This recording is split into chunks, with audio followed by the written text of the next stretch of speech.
ဘာစဉ်းစားနေလဲပြိဿတဲ့မဟုတ်ပါဖြစ်ပြဘာ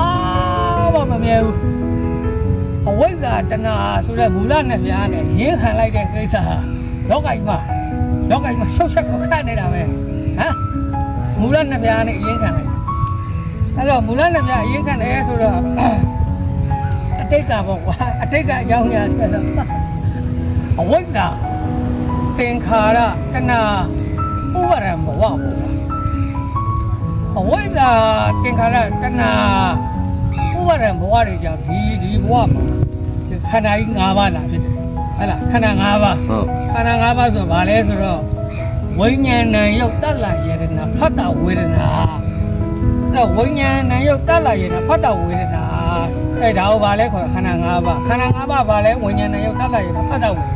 အဲ့ဒါကြီးတော့ခန္ဓာကိုယ်လာရတယ်ကွာခန္ဓာကိုယ်ကြီးလာရတဲ့ခါကျတော့အဝိဇ္ဇာလည်းဖြစ်တယ်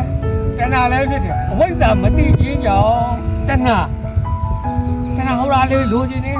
ဘာကားတွေစီးချင်တယ်ဖုံကောင်းကြီးတွေကိုင်ချင်တယ်အစစ်မြင့်အိမ်ကြီးတွေနေချင်တယ်အစစ်မြင့်တဲ့ဘဝတွေရောက်ချင်တယ်ငွေတွေအများကြီးရချင်တယ်ဆိုတော့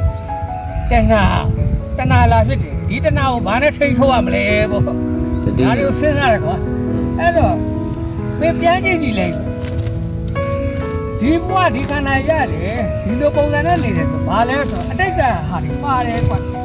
အတိတ်ကအကြောင်းတရားတွေပါတယ်အတိတ်ကအကြောင်းတရားကလည်း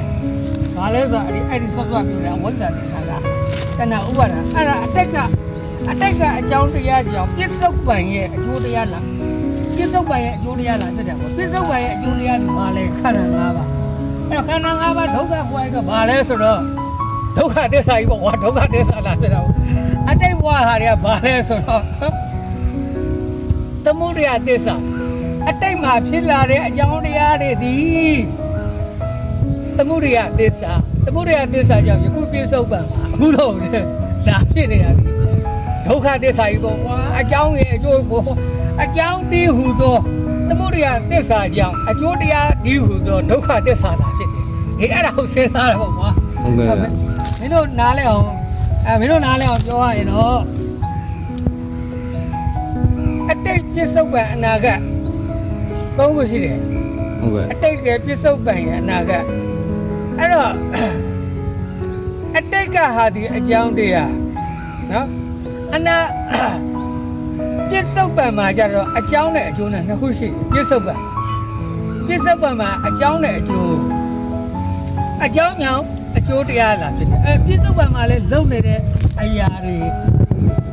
ပြစ္ဆုတ်ပံမှာဘာတွေလုပ်လဲကွာအဝိဇ္ဇာလုပ်တယ်အဝိဇ္ဇာဒီဟူသောအကြောင်းကြောင့်အကျိုးတရားတည်သင်္ခါရနော်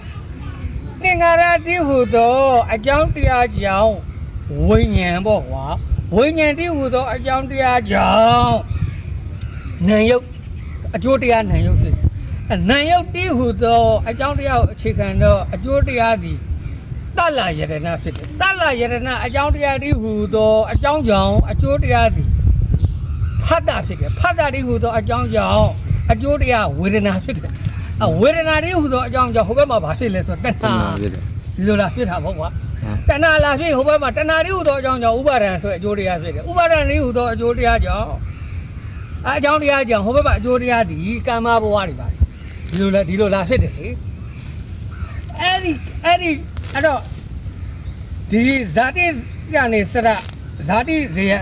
ကနေပြီးစလိုက်တဲ့ဟာကာမဘဝတွေစလိုက်တဲ့ဟာမရဏအဲ့ဒီကာလလေးမှာ